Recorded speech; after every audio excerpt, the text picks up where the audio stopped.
Ahora vamos a ver lo que se conoce como el método de Feynman. Entonces,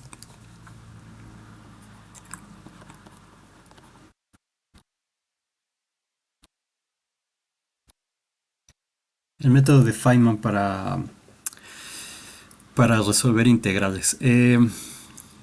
Digo, no vamos a hablar o no vamos a hacer una gran cantidad de ejemplos de esto, simplemente lo menciono para que sepan que está ahí y porque es parte del temario, no el método de Feynman en sí, sino en la cosa en la cual está basado. Entonces, lo que vamos a ver es un análogo del teorema fundamental del cálculo para integrales múltiples.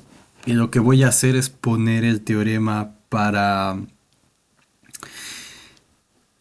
funciones de R2 en R. Pero por supuesto funciona para funciones de Rn en R en general. Tal como vimos con el eh, esta cosa, tal como vimos con el teorema de Fubini, por ejemplo, que dimos una versión en dos y en tres dimensiones, pero por supuesto se puede utilizar en más dimensiones, siendo el problema la interpretación o la visualización geométrica de la situación. Entonces este par de teoremas que vamos a ver van a ayudar a calcular integrales de una variable que son en principio complicadas de resolver. Y a este punto no, van a llevar variable compleja en el siguiente semestre. Entonces ahí van a aprender también eh, que para resolver integrales de una variable pueden utilizar el, la teoría de la variable compleja para hacerlo. Entonces lo mismo con con el cálculo multivariable o de varias variables se puede utilizar para resolver integrales de una variable. Entonces voy a presentar los dos teoremas y después vamos a ver un par de ejemplos para ver cómo funciona el método y ya ustedes, si son curiosos, si les interesa, pueden buscar o indagar más este, por su cuenta y por supuesto van a entender las cosas que lean sobre esto. Entonces, la cuestión ahora es que esta tableta me está fallando en la conexión. No sé si se escucha. A ver ahí. No, se conecta y se desconecta. A ver, espero que funcione. No, no. No sé por qué.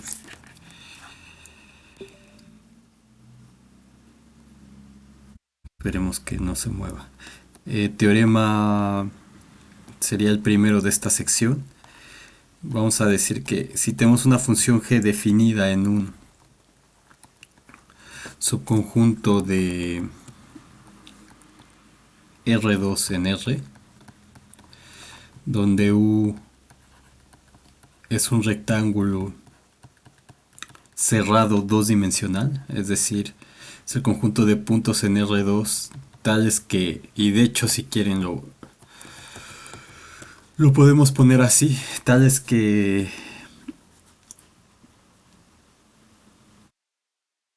¿cómo lo podemos poner? Como alfa 1, alfa 2,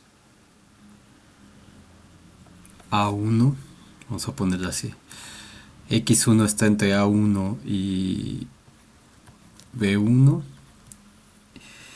y X2 está entre A2 y B2. Entonces, este es un rectángulo cerrado de dos dimensiones. Lo pongo así, digamos, aquí la X que está en R2 se puede escribir como una X1, X2, que en las coordenadas usuales pues vendrían a ser la XY. Entonces, X estaría entre A y B si quieren, y Y estaría entre C y D. Pero lo pongo así para que puedan visualizar cómo sería la generalización para una función definida en un R,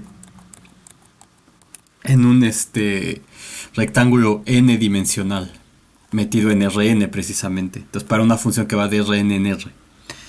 Pero bueno, vamos a poner esto así. Entonces está definida en ese rectángulo que sea integrable.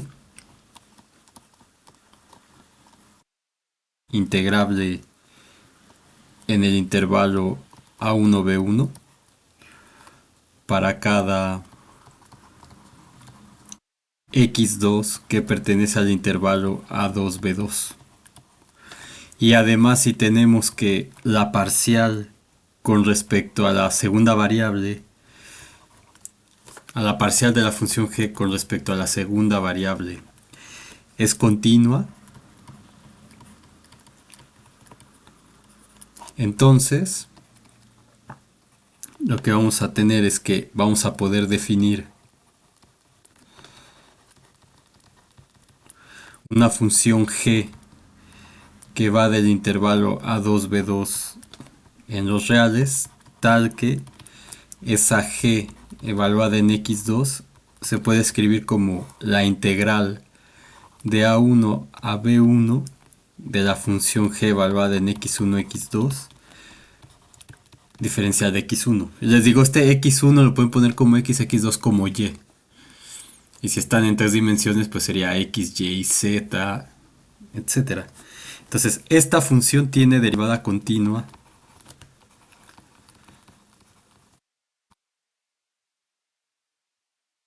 g' de x2 en el intervalo a2b2.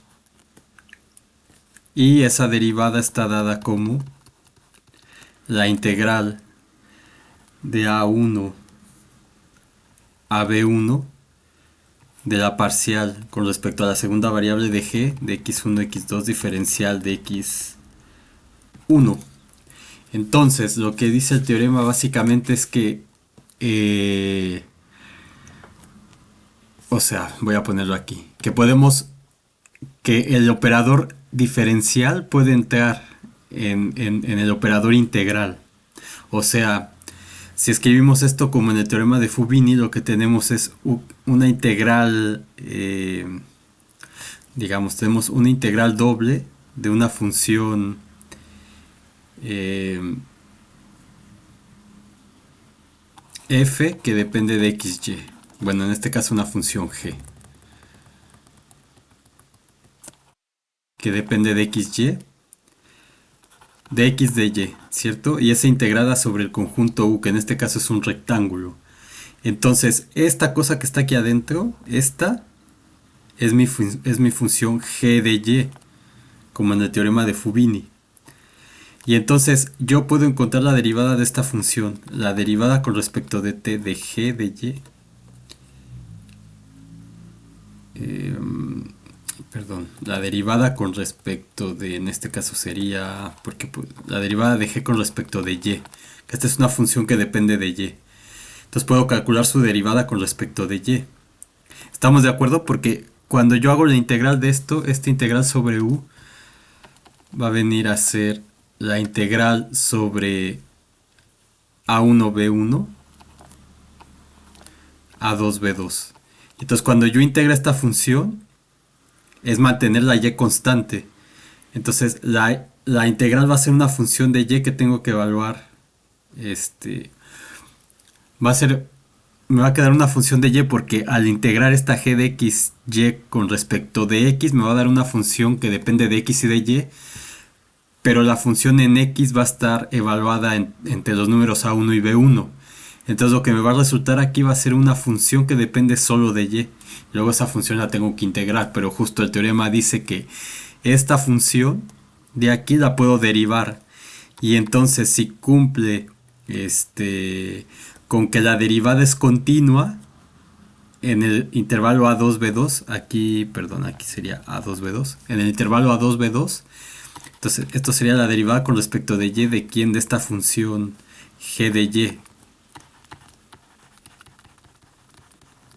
Y entonces lo que dice el teorema es, este operador entra en la integral, pero pagando un precio que es que sea la derivada parcial de x. Esto es lo que me dice el teorema. Entonces, esta de aquí, acuérdense que es la notación para decir Esto simplemente es una anotación que me dice que es la parcial de x la parcial con respecto de x2. ¿Se acuerdan? Y esta también la escribían con la d grande, con el 2 abajo, que era derivada parcial. Entonces, eso es lo que me dice el teorema y eso es lo que vamos a demostrar. Ahora, entonces, ¿qué es lo que vamos a utilizar? Vamos a utilizar los teoremas fundamentales del cálculo. Entonces, el primero me decía que si f, recordando, de cálculo 1, si f es una función definida en el intervalo a, b, en R, integrable, si f es integrable, entonces recuerden lo que significa que sea integrable, que el conjunto de discontinuidades sea de medida cero. Entonces, integrable en AB. Y si tenemos una f mayúscula definida de AB en R, que es continua y diferenciable en el abierto AB, y esta f grande es tal que su derivada es la función original para toda x en el intervalo AB, entonces la integral de AB de f la puedo escribir como la f grande de b menos la f grande evaluada en a. ¿De acuerdo? Esto me decía el teorema fundamental del cálculo. Y el otro teorema que vieron, ya sea que hayan llevado el Sagan o el Spivak, o cualquier otro libro, que si f es una función que va de a a b en R, entonces este le voy a llamar 1 y este le voy a llamar 2. Una función real es continua en el intervalo cerrado a b, y la función f grande definida de a b en R tal que la f de x es justamente la integral de a x de f, entonces lo que tenemos es que la derivada de esta cosa existe y esa derivada es justamente igual a la función en x para toda x en AB. Entonces, como podemos ver, este teorema que hemos escrito es como una extensión de esto, o es un análogo a esto, pero en dos dimensiones. Y vuelvo a mencionar, se puede poner en general para una función que va de Rn en R. Solamente que lo pongo así simplemente para que se aterrice la idea, pero se puede utilizar para funciones de Rn en R en general. Entonces, ¿cómo demostramos eso? Pues tenemos que la parcial de g con respecto de x2, vamos a llamarla, esa va a ser una función de x2, ¿cierto? Vamos a llamarla h. Y tenemos que g de x1, x2 es una función de x2. Entonces, estas dos funciones cumplen las hipótesis del primer teorema.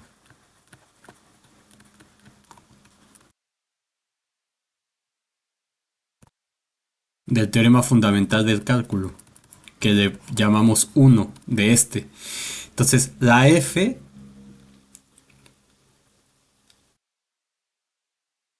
la g, que sería el análogo de la f, es integrable, como me dice aquí. Esta g es integrable y la derivada, esta es una función continua y diferenciable en AB, como me dice esto de aquí. Es diferenciable porque existe la derivada parcial según esto y es continua. Entonces cumple con estas hipótesis. Entonces lo que tenemos es que por ese teorema, entonces por el teorema 1, para toda x2 que pertenece a A2, B2 y para toda x1 que pertenece a 1, B1, tenemos que la integral, vamos a decir, de c a y de la parcial de g de x, le voy a llamar la misma y respecto de y, pero realmente aquí tendría que poner un parámetro t. Y justo cuando la integro, pues me va a dar esa función que depende de y, pero voy a dejarlo así abusando de la anotación. Entonces, esto por el teorema fundamental del cálculo es, pues, la función G evaluada en x1, x2. Ah, perdón, aquí le puse y y le estoy poniendo x2, déjenme ponerle así.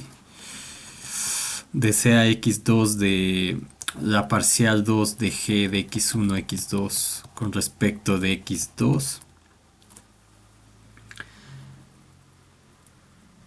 Y eso va a ser la G en x1, x2 menos la G en x1 y evaluada en C. Y ahora como G es integrable,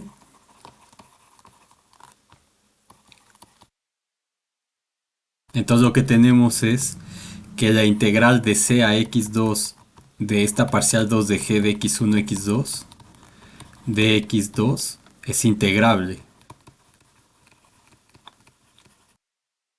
en A1, B1, pues porque esto justamente es igual a la diferencia de las Gs y como la G es integrable, su diferencia es integrable y entonces esta integral de aquí, que es una función, o sea, toda esta integral es una función. Entonces, como esta integral es igual a la diferencia de las Gs que son integrables, entonces esta función de aquí, que es toda esta integral es integrable también de A1 a B1. Entonces tenemos que la g de x2 según el teorema fundamental va a ser la integral de a1 a b1 de esa función g de x1, x2, diferencial de x1. O sea que esto es la integral de a1 a b1 de esto de aquí, de la integral de c a x2 de la parcial 2 de g de x1, y1 de x1, perdón, x2.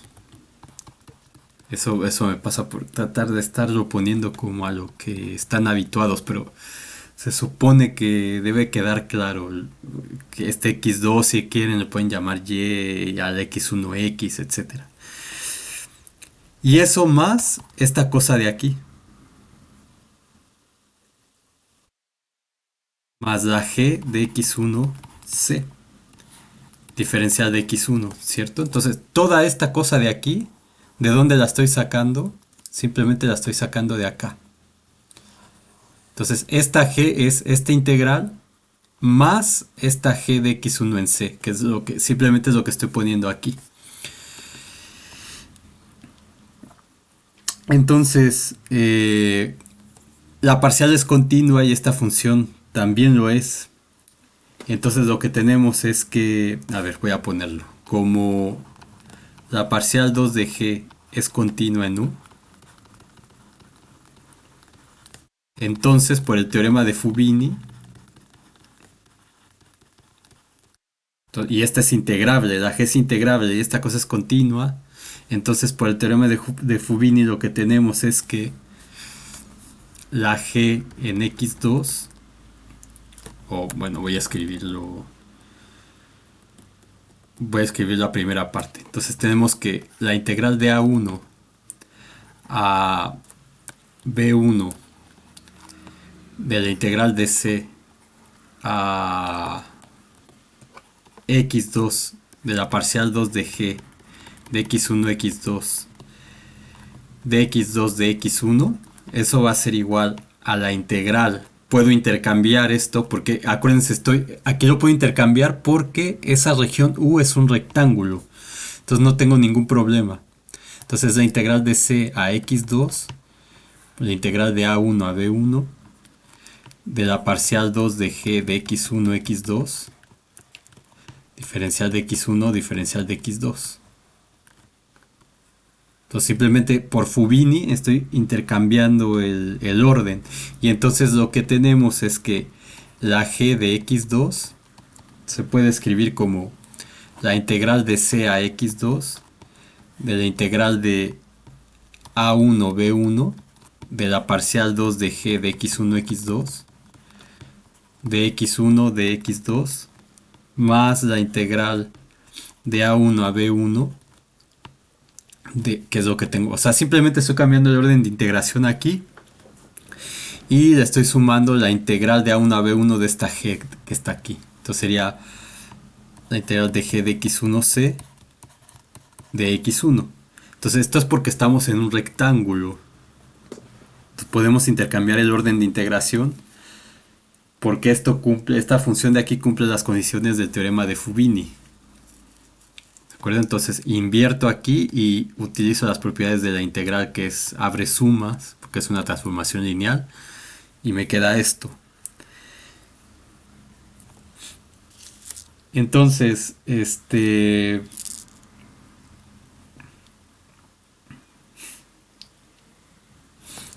vamos a decir que entonces sea f de x2, la integral de a1 b1 de la parcial 2 de la g de x1 x2 de x1. Entonces esta integral de aquí, que es esta que está acá, me va a dar una función que depende de y, bueno, en este caso de x2. Entonces voy a llamar f. Y una f grande de x2 que sea la integral de c a x2 de esa f en x2 de x2. O sea, esta cosa de aquí sería la integral de c a x2 de f chiquita en x2 de x2, o esta cosa de aquí es la f mayúscula de x2.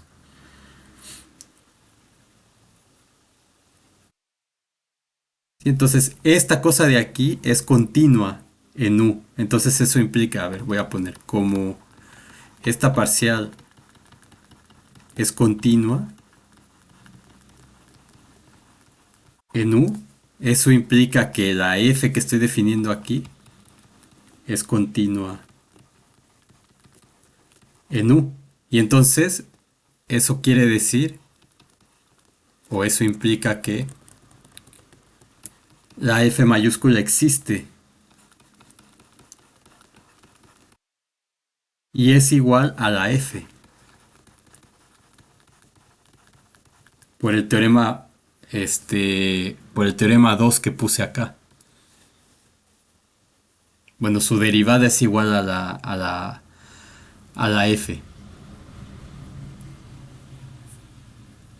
Entonces vamos a escribir eso así, como la parcial 2 de g es continua en u, por hipótesis, eso implica que la f es continua en el intervalo a2b2. ¿Sí? Y por el teorema 2 que puse aquí, que son los que vieron en cálculo 1, entonces por el teorema 2, lo que me dice es que la f' en x2 es igual a la f de x2 para toda x2 que está en a2b2. Y entonces la derivada de la g me va a quedar como g' de x2 va a ser igual a f' en x2, y esa va a ser igual a la f chiquita en x2.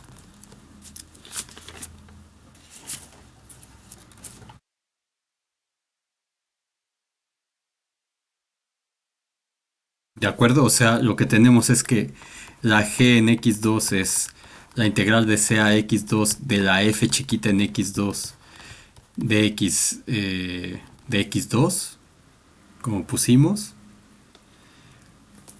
más la integral de a1 b1 de la g en x1, c de x1.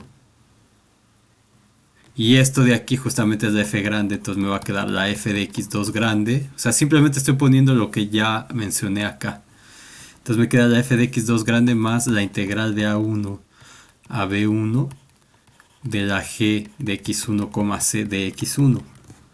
Y entonces cuando derive esto me va a quedar que la g' de x2 va a ser igual a la f' de x2, que es la f chiquita de x2, que es la integral de a1 a b1 de la parcial 2 de la g en x1 x2 de x1. Entonces aquí estamos usando que si la parcial 2 de g es continua, entonces la G' grande es continua también en A2B2. ¿De acuerdo? Y con eso hemos demostrado el teorema. Entonces, en resumen, si tenemos una función g definida en un rectángulo dos dimensional cerrado, o sea, en un cuadrado, que es de manera que esa g es integrable en el intervalo a1b1 o sea, el rectángulo es ¿no? Entonces, si la g es integrable aquí para todo x2 que pertenece aquí, y la derivada en la otra variable, que en este caso sería la derivada 2 es continua. Entonces, si tenemos la función g de x2 igual a la integral de a1b1 de g de x1 y1 de x1, eso implica que la derivada de g con respecto de y va a ser la integral de a a b de la parcial con respecto de la segunda variable. Entonces, ¿qué es lo que mencioné aquí?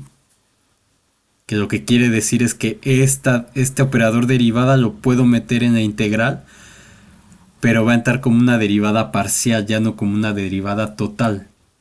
Entonces, este tipo de cosas de meter operadores en una integral, o por ejemplo, cuando la suma de una serie o el operador suma puede entrar en una integral y viceversa. No, todo eso son temas del análisis. Entonces aquí simplemente vimos un caso. Entonces lo que quiero decir es que si tenemos una función que va de Rn en R, siempre hay que ver cuál es la derivada parcial que tenemos,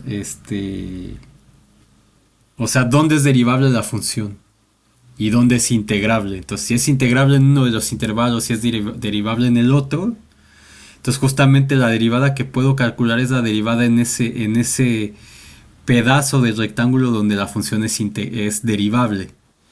Y entonces ese operador de diferencial puede entrar en la integral. Entonces, si yo tuviera aquí muchas variables, sería exactamente lo mismo, pero sería la derivada con respecto a...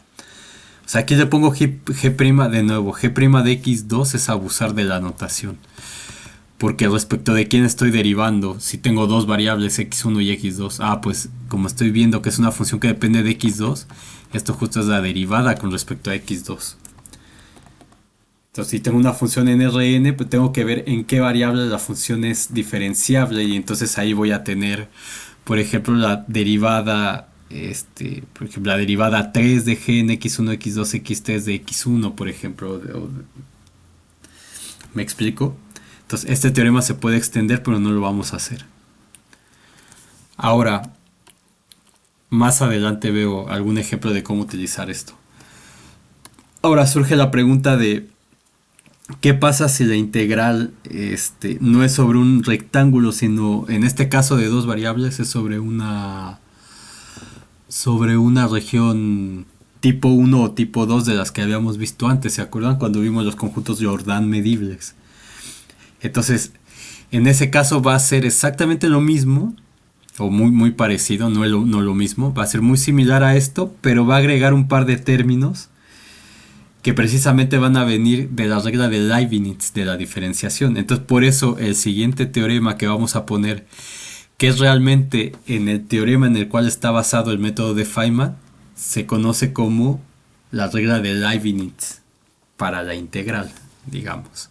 Entonces vamos a poner esto como teorema 2.5.2. Vamos a ponerle teorema de Leibniz para la integral. Entonces lo que dice es, si tenemos una función g definida en un subconjunto de R2 en R, entonces de nuevo lo estamos haciendo así para visualizar, pero en general se cumple para cualquier función de Rn en R. La demostración es similar, nada más un poco más engorrosa, pero similar a lo que estamos haciendo aquí. Entonces no la veo porque no aporta nada nuevo. Entonces si nosotros entendemos esto, Ya escribir las cosas para más dimensiones es simple. En principio debería ser así. Entonces, donde U lo definimos como el conjunto de todas las X en R2 tales que X1 está entre A1 y B1 y X2 está entre A2 y B2. Y si tenemos dos funciones, alfa y beta, que van de A2, B2 en R, tales que alfa y beta son de clase C1, son de clase C1 en donde, pues en el intervalo A2, B2, donde están definidas justamente. Tales que A1 es menor o igual que alfa de X2 y alfa de X2 es menor o igual que beta de X2 y beta de X2 es menor o igual que B1 para cada X2 en el intervalo A2, B2 fija y G función de X1 es continua en A1, B1, entonces podemos definir una G o existe una G de A2, B2 en R definida como, entonces existe, vamos a poner así, definida como G de X2 igual a la integral de alfa de X2 a beta de X2 de G de X1, X2 de X1 es diferenciable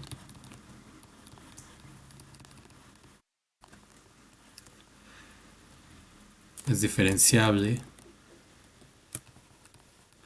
y en donde en A2, B2 y la derivada de esa función entonces no va a ser simplemente meter el operador aquí, es decir, la integral de alfa en x2 a beta de x2 de la parcial con respecto de x2, déjenme escribir bien esto, de esta función g de x1, x2 de x1 y ahí va a estar esta cosa de aquí compuesta con la g. Entonces va a ser más la función g evaluada en la curva beta de x2, x2 por la derivada de esto, beta prima de x2, menos la g evaluada en alfa de x2, x2 por la derivada de esto que sería alfa prima en x2. Entonces, esto que está aquí es la regla de Leibniz para la integral precisamente.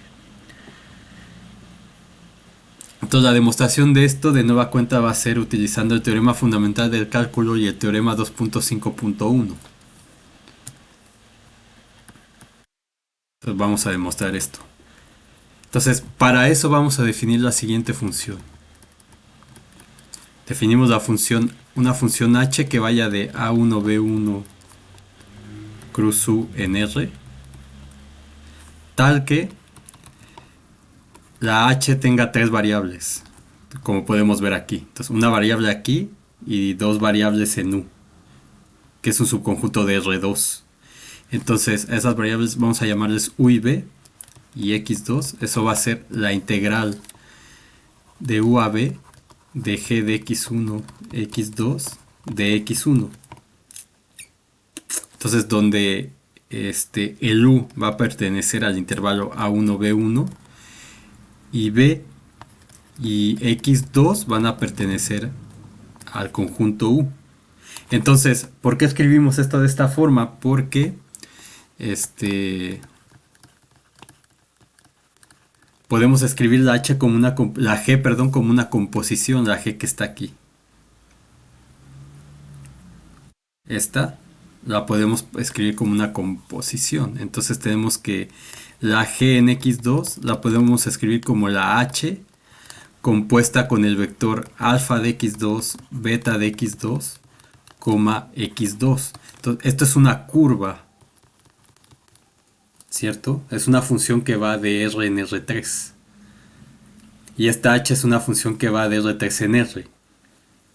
Entonces, esta g va a ser una función que va de R en R, tal como tenemos aquí. ¿De acuerdo? O sea, ¿qué es lo que tenemos? Tenemos esta curva que toma valores en x2 y me lo manda a una curva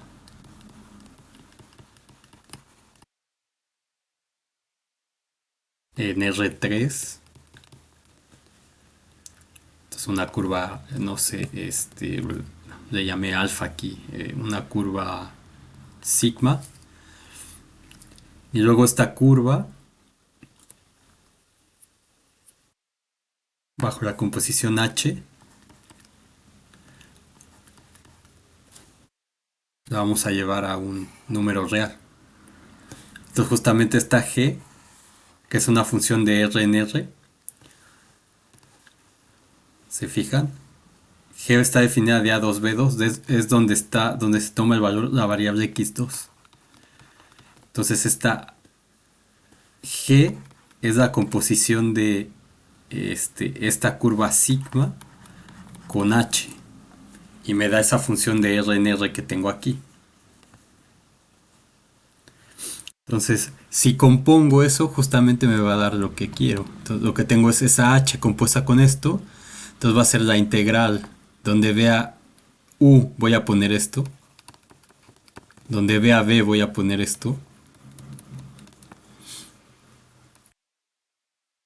Donde vea x1,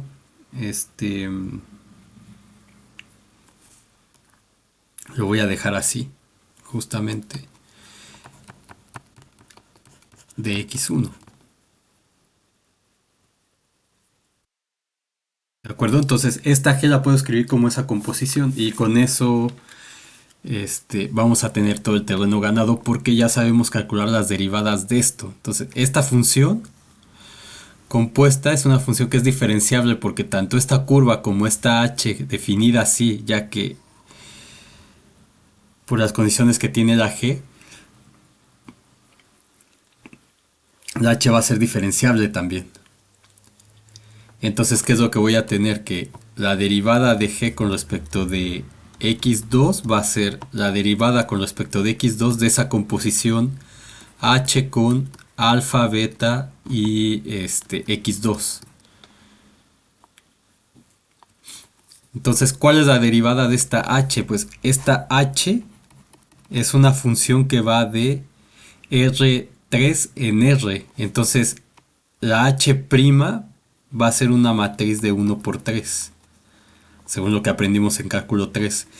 Y la sigma prima va a ser una matriz.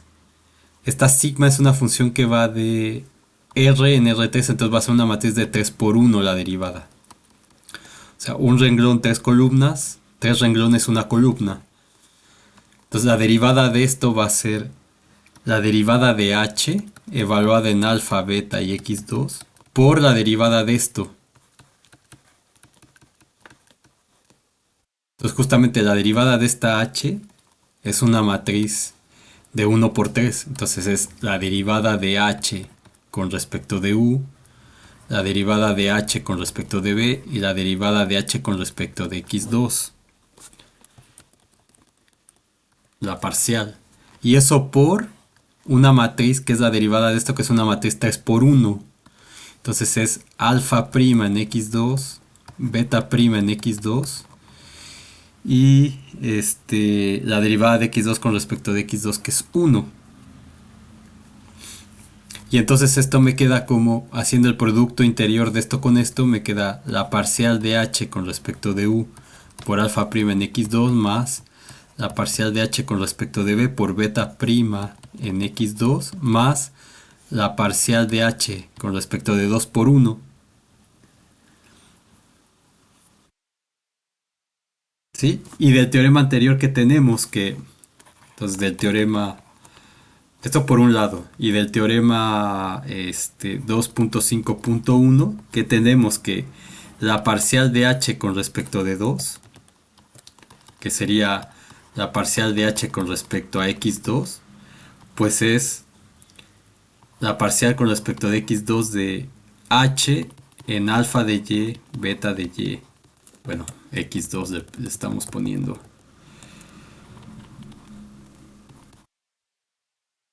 coma x2.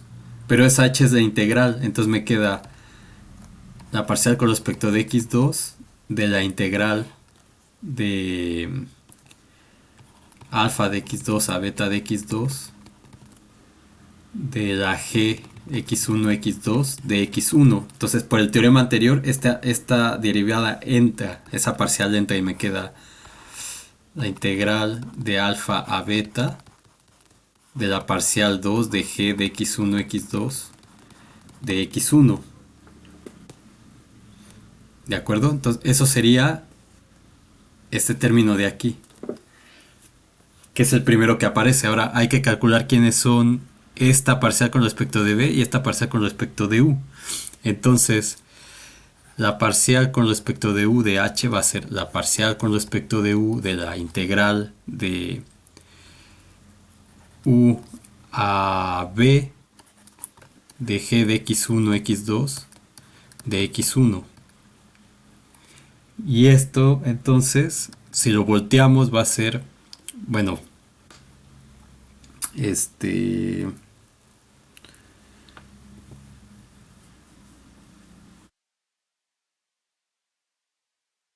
Esto nos va a quedar como menos la parcial con respecto de u.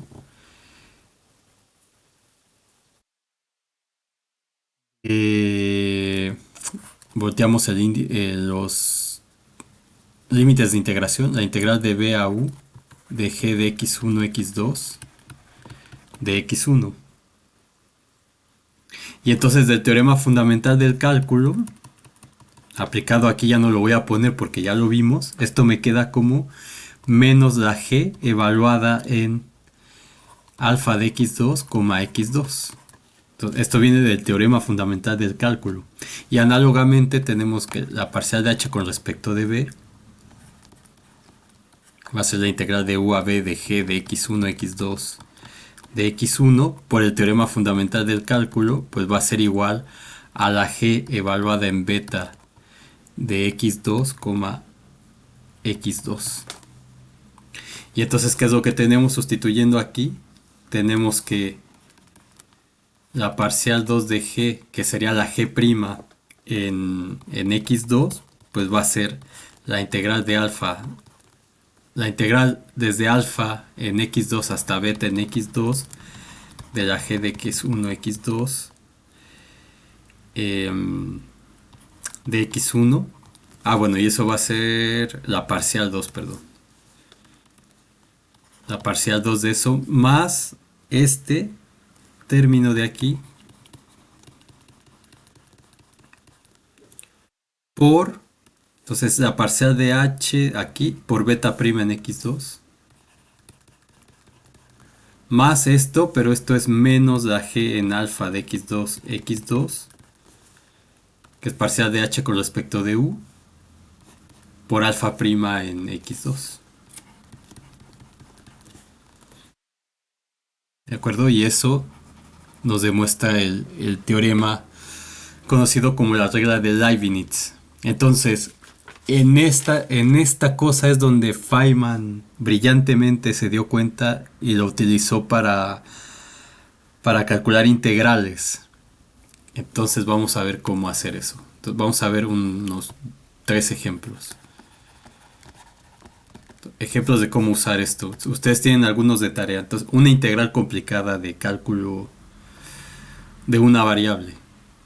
Entonces calcular la integral de 0 a pi medios del logaritmo natural del seno cuadrado de x más 4 por el coseno cuadrado de x diferencial de x. Entonces, esta es una integral en una variable. Y esta integral pueden intentar hacerla con métodos de una variable. Entonces, de hecho, la forma en que se resuelven este tipo de integrales es con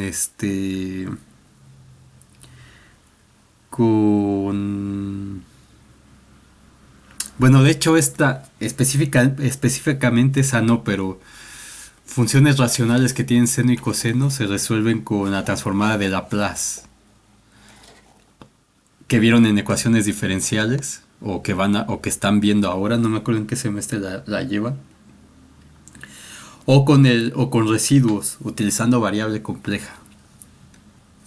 Entonces, esas son dos formas de hacerlo y esta es una tercera forma que es el método de Feynman. Entonces, no hay una regla como para decir lo que uno tiene que hacer es esto y esto. Lo que uno va haciendo es como cuando demuestra que una función es continua. Cuando uno ve en el libro le dicen, ah, pues la delta es esta. Pero ustedes ya aprendieron que para ver quién es esa delta, uno lo que tiene que hacer es suponer que esa función es continua y entonces ver qué delta es necesaria para que se cumpla con eso que estamos pidiendo ahí. Entonces, lo mismo con esto.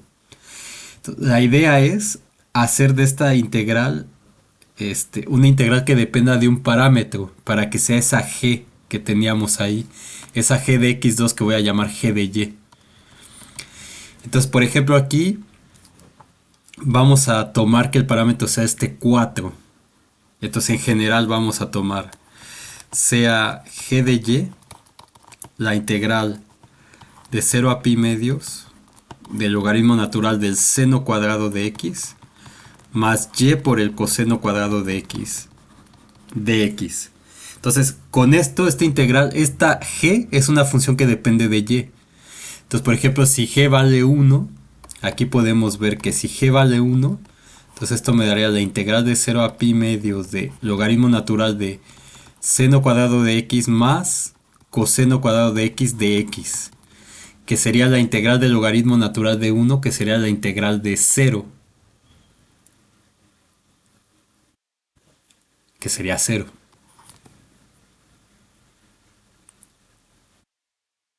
¿De acuerdo? Entonces, como aquí tengo este 4, vamos a ponerle aquí que sea una y al cuadrado. Entonces, esta integral que nosotros tenemos sería la g evaluada en 2. La integral de 0 a pi medios del logaritmo natural del seno cuadrado de x más 2 al cuadrado coseno cuadrado de x de x. Entonces, con esto que vamos a calcular, vamos a poder saber cualquier integral que tenga esto con un número aquí, si es que la elección del parámetro que estamos tomando es buena. ¿Sí? Entonces, ¿cómo saber eso? Con la práctica y con cosas como esta. O sea, escogiendo este parámetro podemos encontrar un valor sencillo de esta integral. Y ese valor sencillo nos va a servir para calcular una constante de integración que va a surgir de resolver una ecuación diferencial para g. Entonces, aquí tenemos que la y es mayor tiene que ser mayor que cero. Podemos pedir que la y sea mayor que cero porque está al cuadrado aquí. Entonces da igual si fuera menos 1, si la y fuera negativa, al elevarlo al cuadrado me va a dar el mismo valor de la integral. Entonces vamos a restringirnos a que la y sea positiva.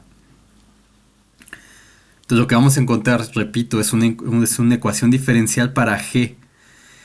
Y esa ecuación diferencial nos va a dar una constante de integración. Y esa constante de integración, para poderla conocer, digo, si seguimos trabajando y si el parámetro que escogimos aquí o la cosa que escogimos como parámetro aquí no es correcta, en el momento de calcular esa constante de integración nos vamos a dar cuenta de quién es el parámetro correcto que tenemos que escoger. ¿Sí? Entonces no es mágico, así como decir, ah, bueno, que sea este o que sea el otro, puede ser que le atine o puede ser que mi intuición sea muy buena y el parámetro que escoja sea correcto, pero siempre hay cuando uno sigue avanzando en el procedimiento, al resolver la ecuación diferencial uno se va a dar cuenta si el parámetro que escogió es el correcto o no. ¿Sí? Entonces la idea es utilizar el teorema 2.5.1, el primero que vimos aquí. Entonces, esta función de aquí siempre hay que ver que esta función ¿Dónde está esta? Cumpla con todas las hipótesis que teníamos acá. ¿Y cuáles eran esas hipótesis? Pues que la cosa que esté acá adentro, esa g sea integrable. Y que la parcial de esa g con respecto de y sea continua. Entonces nosotros podemos saber aquí que el logaritmo entre estos dos valores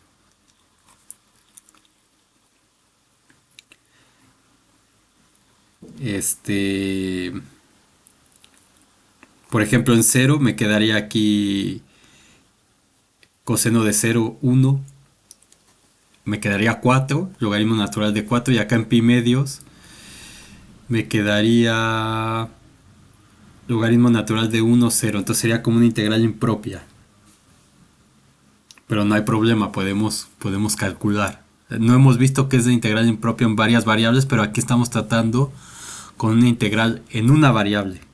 Entonces, mientras cumpla las condiciones de que esta función sea integrable y sus derivadas con respecto a esta variable que estoy tomando aquí, que en este caso es la y, son continuas, que lo es, las parciales de esta función son continuas, las derivadas de esta función con respecto al parámetro y son continuas, entonces podemos aplicar el teorema. ¿De acuerdo? Entonces esta cumple las hipótesis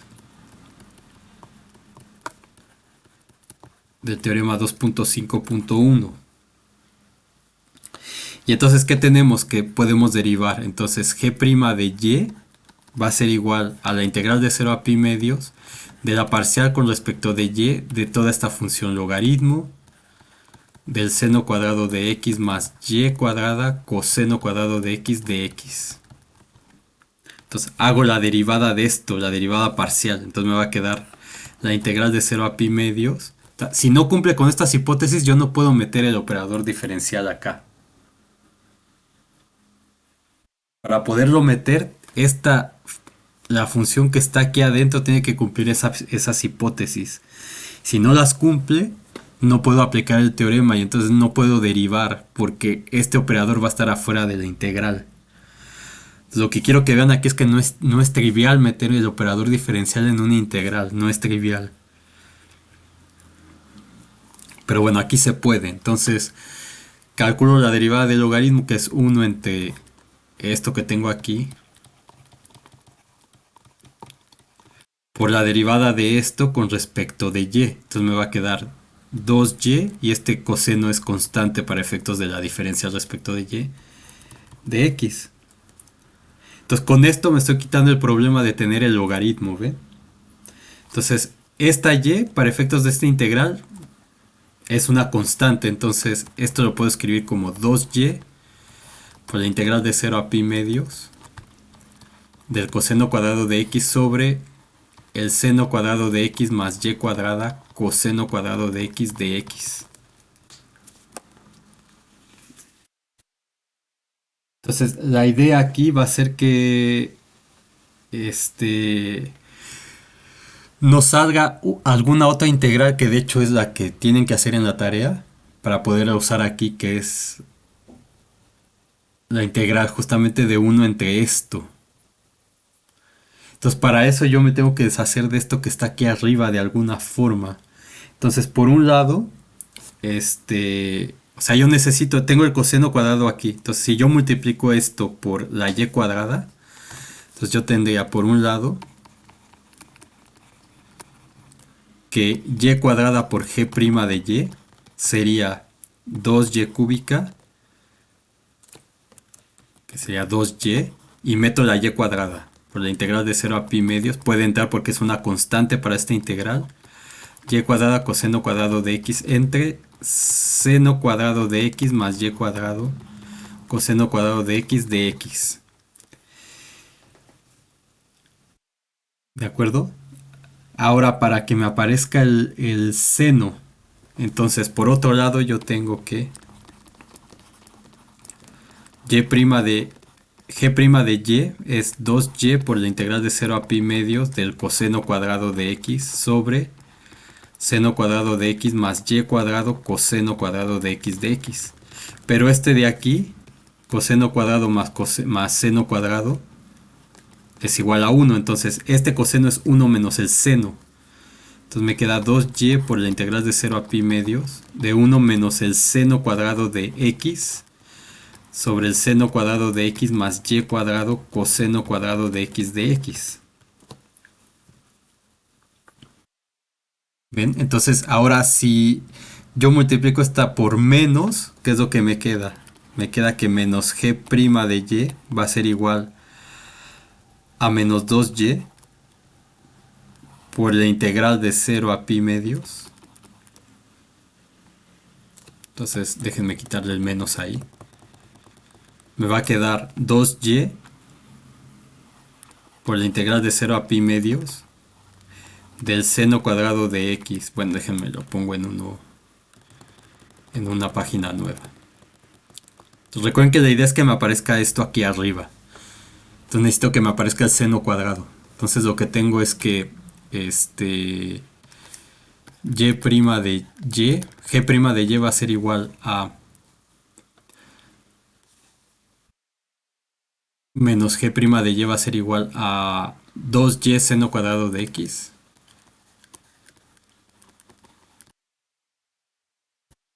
sobre seno cuadrado más y cuadrada coseno.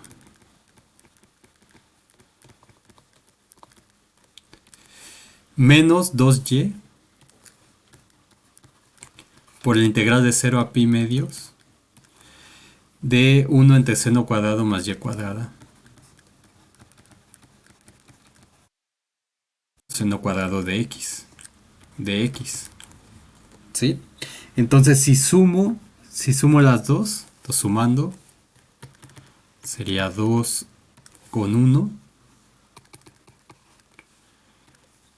Entonces 1 más 2, ¿qué me va a dar? Me va a dar y cuadrada g' de y menos g' de y. Eso va a ser igual a esta integral de aquí. Entonces voy a escribirlo paso por paso. 2y por la integral de 0 a pi medios de y cuadrada coseno cuadrado entre seno cuadrado de x más y cuadrada coseno cuadrado de x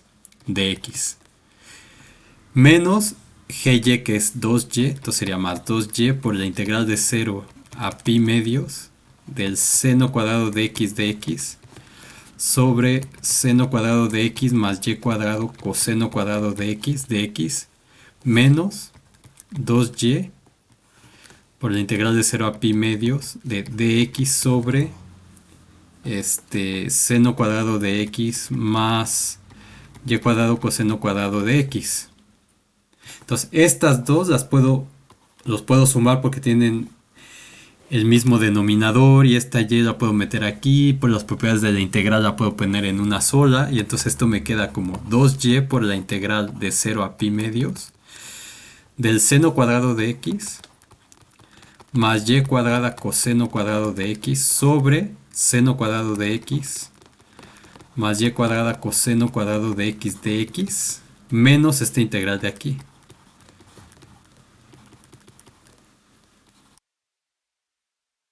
¿Se acuerdan que esta la vieron en cálculo 1? Algo como esto. De hecho era la integral de 1 entre seno cuadrado más coseno cuadrado. Pues eso, para y igual a 1 lo puedo calcular. Pero si ya aquí me da otro número, entonces esta integral se vuelve tremendamente complicada. Hay una manera de resolverla que es con transformada de Laplace. Se puede hacer con residuos también. Y también se puede hacer con el método que estamos haciendo aquí. Y de hecho es parte de la tarea. Entonces, esta es parte de la tarea que pueden resolver o que tienen que resolver utilizando el método de Feynman. Entonces, esto de aquí me da 1. Entonces, me queda la integral de 0 a pi medios de dx, pues me queda 2y por x evaluado de 0 a pi medios menos 2y por esta integral.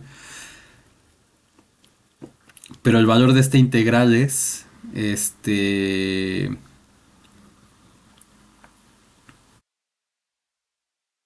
¿cuánto vale esta integral?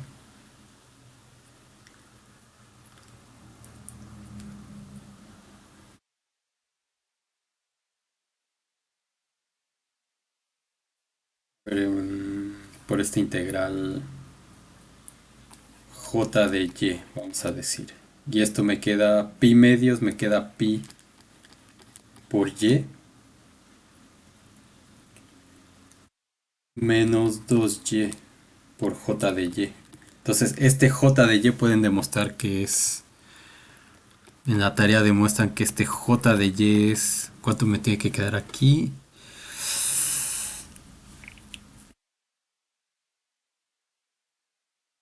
Pi entre 2y.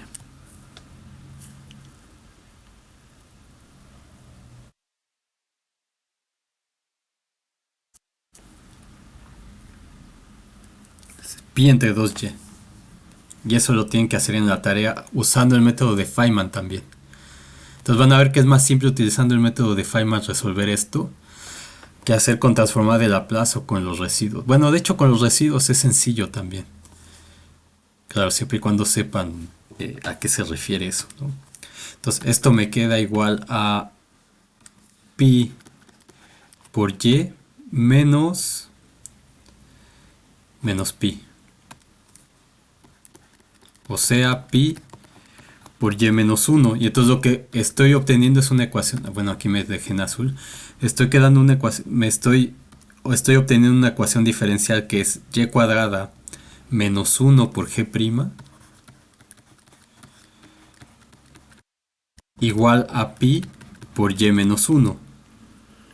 Entonces, esta la resuelvo como si fuera una ecuación diferencial en una variable. Entonces, lo que tengo es este que dg, perdón, en dy va a ser igual a pi por y menos 1 entre y cuadrado menos 1. Entonces, si la y es distinto de 1, si y es distinto de 1, puedo hacer esto justamente, que dividir, porque esto no es 0. Entonces, esto me va a quedar pi por sobre y más 1. ¿Cierto? Y ahora, si y es igual a 1, ¿qué me queda? Pues tengo que usar... O sea, no puedo usar esto. Si y es igual a 1, entonces tengo que g' en 1, tengo g' en y aquí. Aquí, esto vale para cualquier y mayor que 0. Entonces si y es 1, me queda igual a 2 por la integral de 0 a pi medios del coseno cuadrado de x entre el seno cuadrado de x más y cuadrada, que es 1, coseno cuadrado de x de x. Entonces me queda 2 veces la integral de 0 a pi medios del coseno cuadrado de x de x. Y esta cosa pues es 2 por la integral de 0 a pi medios de 1 más 2 veces coseno, perdón, 1 más coseno de 2x sobre 2 de x. Entonces esto me queda 2 por 1 medio, sería x sobre 2 más el seno de 2x sobre 4 evaluado de 0 a pi medios. Y esto me queda 2 por pi sobre 4. Y aquí me queda seno de pi que es 0, 0. Entonces me queda pi medios. Entonces podemos ver que este dg en dy va a ser igual a pi entre y más 1 si la y es distinto de 1 y vale igual a pi medios si y es igual a 1. Y de hecho este de aquí incluye también este caso, porque vemos aquí que si y vale 1, entonces la dg en dy me queda igual a 2, a pi sobre 2.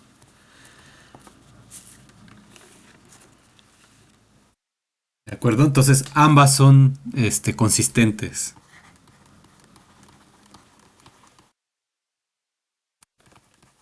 Entonces solamente voy a usar esta. Entonces lo que tengo es que dg en dy es igual a pi entre y sobre 1. Entonces variables separables, esta es una ecuación diferencial. La resuelvo por los métodos que sé. Entonces me queda dg sobre pi igual a dy entre y más 1. Integro de ambos lados y entonces me queda que g 1 entre pi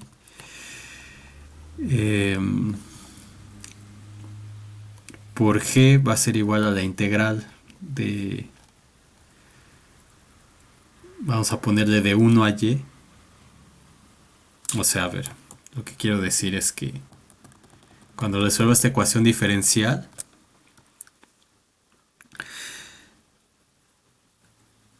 según el teorema fundamental del cálculo, de hecho, voy a hacerlo así. Entonces lo que tengo es que la integral de uno a y de pi entre uno más t, voy a llamarla así, dt, que es esta parte de aquí, va a ser igual a la g evaluada en y menos la g evaluada en uno, ¿cierto? Por el teorema fundamental del cálculo.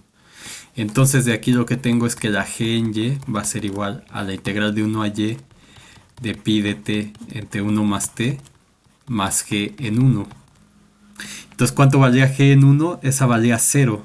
Esa ya la había calculado. Entonces, aquí es donde me doy cuenta si el parámetro que escogí era correcto o no. Porque si no, no podría. Tengo que poder calcular al menos una de las integrales.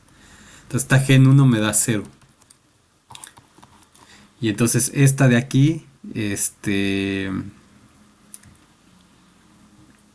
la integral de esto es el logaritmo. Entonces, me queda pi por el logaritmo natural de uno más t, evaluado de uno a y. Y esto me queda pi, logaritmo natural de y más uno menos logaritmo natural de 2.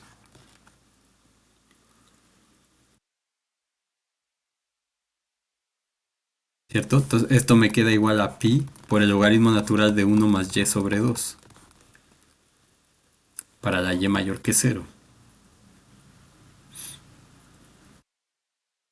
Y entonces con esto ya puedo calcular el problema que yo tenía, que era cuál es el valor de esa g cuando y vale 2, esta integral. Entonces g en 2, que es cuando no vale 1, de hecho. Entonces, de hecho, ni siquiera me tengo que preocupar por esta parte, pero digamos, aquí lo estoy haciendo en general. Lo que tendría es que esta integral es igual a pi por logaritmo natural de uno más 2 sobre 2, o sea, pi logaritmo natural de 3 medios.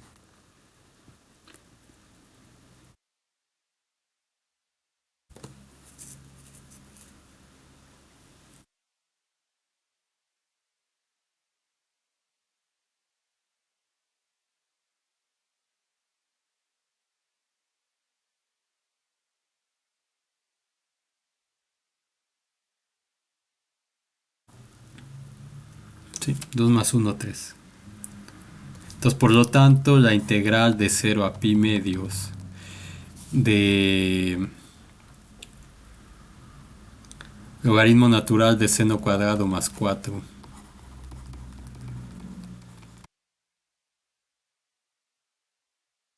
es igual a pi logaritmo natural de 3 medios.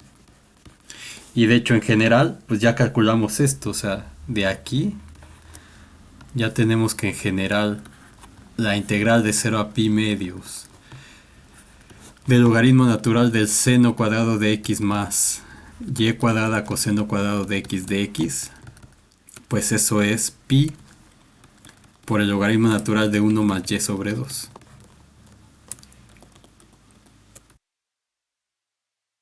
Sin importar quién sea este. Entonces se nota el poder del método de Feynman, creo yo, con este ejemplo. Entonces vamos a hacer un segundo ejemplo. Entonces digamos que queremos calcular esta integral que vieron en cálculo 1, la integral de 0 a infinito de la función e a la menos x cuadrada por el coseno de 5x de x. Entonces esta es una integral impropia de cálculo 1. Entonces, con este método, por ejemplo, pueden calcular, no sé, integrales que vieron en cálculo 1, en cálculo 2 me refiero, cálculo de una variable. Por ejemplo, esta. O esta también, que es muy famosa, la integral de 0 a 1 del seno del logaritmo natural de x sobre logaritmo natural de x, etcétera. Entonces, estas son integrales impropias. Aquí se ve porque logaritmo natural en 0 pues se va a infinito, el logaritmo natural en 1 se hace 0 aquí. Entonces, el seno Entonces tenemos estas cosas indeterminadas acá. Es una integral impropia, lo mismo que esta. Entonces, si se acuerdan, en cálculo uno vieron que esta función, esta, no se puede integrar en términos de funciones elementales.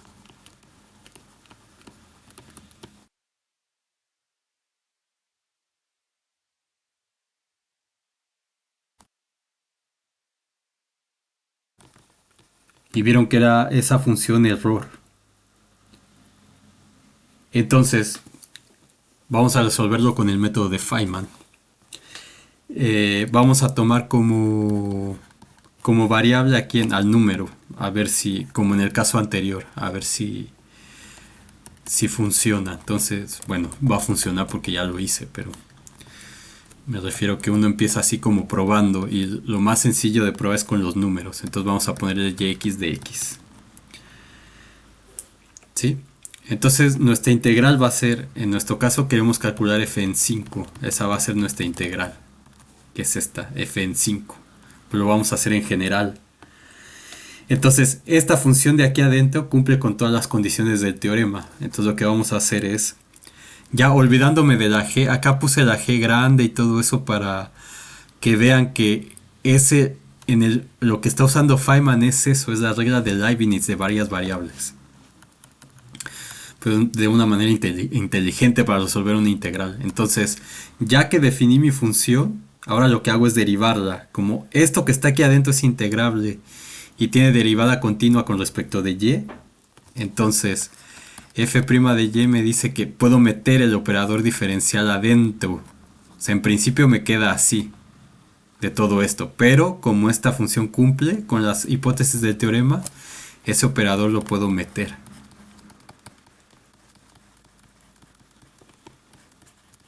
de esta manera. Y entonces, haciendo la derivada con respecto de y de esto, me va a quedar la integral de 0 a infinito. Esto es constante, me queda la derivada de esto que es menos el seno de yx por la derivada de esto con respecto de y que es x por a la menos x cuadrada de x. Entonces me queda así. Ahora, ¿cómo resuelvo esta integral con respecto de x? La puedo hacer por partes. Entonces, si lo hago por partes, vamos a poner u como el seno de yx de x. Entonces, la diferencial de, perdón, sin el de x. La diferencial de este sería, la derivada del seno es el coseno de yx. Y como está con respecto de x, me va a quedar una y aquí afuera. Y el db que sea menos x sea la menos x cuadrada de x. Entonces cuando yo integro esto, sería la integral de este, me queda menos 2x, me queda un 2 volando ahí, entonces me queda menos e a la menos x cuadrada sobre 2. Entonces integrando por partes, esto me va a quedar u por b menos e a la menos x cuadrada sobre 2 seno de yx menos b de u por b menos b de u, ¿no? Entonces me va a quedar más y sobre 2 por la integral de 0 a infinito de e a la menos x cuadrada por el coseno de yx de x.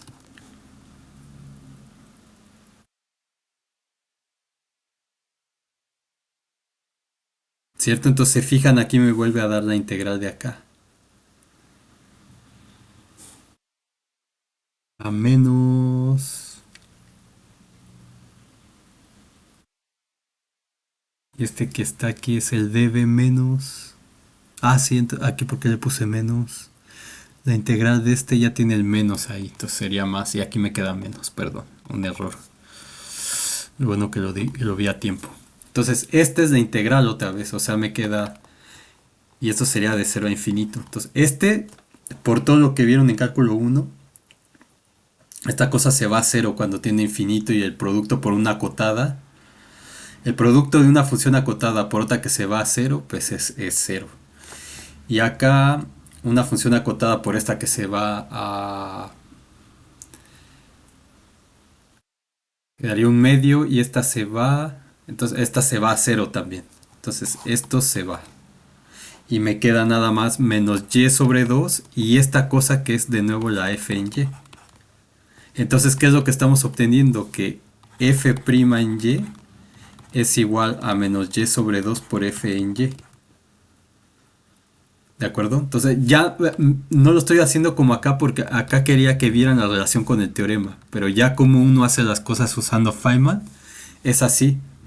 Sin recordar nada, lo único que uno tiene que tener cuidado es que para meter el operador diferencial, esta función tiene que ser integrable y este que sea diferenciable con respecto de y sea continua, para que cumpla los requerimientos del teorema, para poder meter el operador diferencial en el integral. Entonces esto pues, lo que me dice es que df en dy es igual a menos y sobre 2 por f en y. Y entonces separación de variables me queda df sobre f igual a menos y sobre 2 de y integro. Y lo que me queda es que el logaritmo natural de f es igual a menos y cuadrada sobre 4 más una constante c. ¿Cierto? Una ecuación diferencial de toda la vida. Entonces, si despejo la f, me queda que f es igual a la exponencial de esto, o sea, esta c voy a llamarle c1, me va a quedar e a la esto, que es e a la esto por e a la c1, que es una constante, entonces me va a quedar c por e a la menos y cuadrada sobre 4, que son las que han resuelto en ecuaciones diferenciales. Entonces lo que tenemos es que la f de y es la constante c por e a la menos y cuadrada sobre 4. Así actúa el método de Feynman. Entonces, si y vale 0, entonces lo que tenemos es que f en 0, según la definición que tenemos acá, f en 0 va a ser la integral de 0 a infinito de e a la menos x cuadrada. Ahí me tengo que agarrar la función f que tengo aquí, de coseno de 0 que es 1 de x. Y esta es la función error de x. Y esta función error demuestran en cálculo 2 que es igual a pi sobre 2. Y de hecho viene como unos ejercicios propuestos del Spivak. Y de hecho esta integral vamos a aprender cómo calcularla cuando veamos integral impropia aquí, que va a ser el siguiente tema. Entonces esta función error es raíz de pi sobre 2, que es f en 0. Entonces si f vale 0, entonces tengo que esto es igual a c por e a la 0, que es 1 es igual a c. Entonces esto dice que c es igual a raíz de pi sobre 2. Entonces, por lo tanto, tengo que f de y es igual a raíz de pi sobre 2 por e a la menos y cuadrada sobre 4.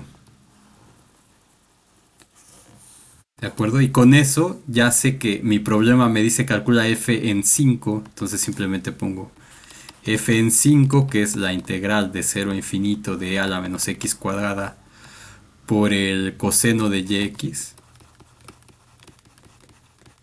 Esto es igual a raíz de pi sobre 2 por e a la menos y cuadrada sobre 4.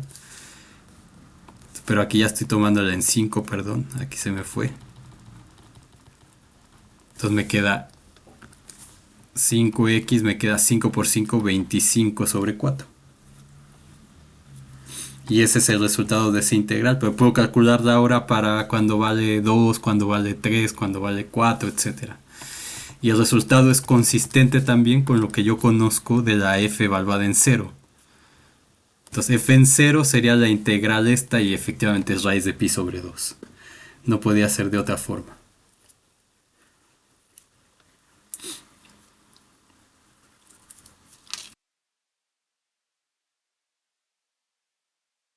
Sí, entonces con esto no sé si hacer otro ejemplo. Mm, Sí, básicamente con esto, o sea, el ejemplo, con el ejemplo uno lo que quiero hacer notar es cómo funciona el teorema, como paso por paso, poniendo los nombres adecuados. Y en la parte 2, en el ejemplo 2, lo que estamos mostrando es, dado una integral cualquiera, cómo utilizar ese teorema que ya vimos con el método que propone Feynman, que precisamente es ese teorema. Pero ya sin preocuparnos de quién es la G grande, quién es la G chica, nada, simplemente tenemos de integral a esta, buscamos una forma de definirla como una función de cierta variable. Casi siempre vamos a utilizar el número, un número que tengamos por aquí, pero no siempre es el caso. Entonces, los invito a que investiguen al respecto, vean ejemplos, usen el chat GPT para cosas que lo pueden usar de manera correcta, como para esto. Muéstrame ejemplos del método de Feynman.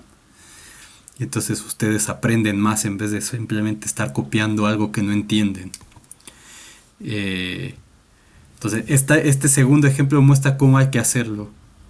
Ya en la práctica, digamos, una función que depende de y, la derivo, viendo siempre que la cosa que tengo aquí sean funciones bien portadas. Derivo y entonces resuelvo, encuentro una ecuación diferencial, resuelvo esa ecuación diferencial, lo cual no es trivial siempre. Encuentro quién es mi función y después, en base a eso, con la forma en la que definí el parámetro, calculo quién es esa constante c,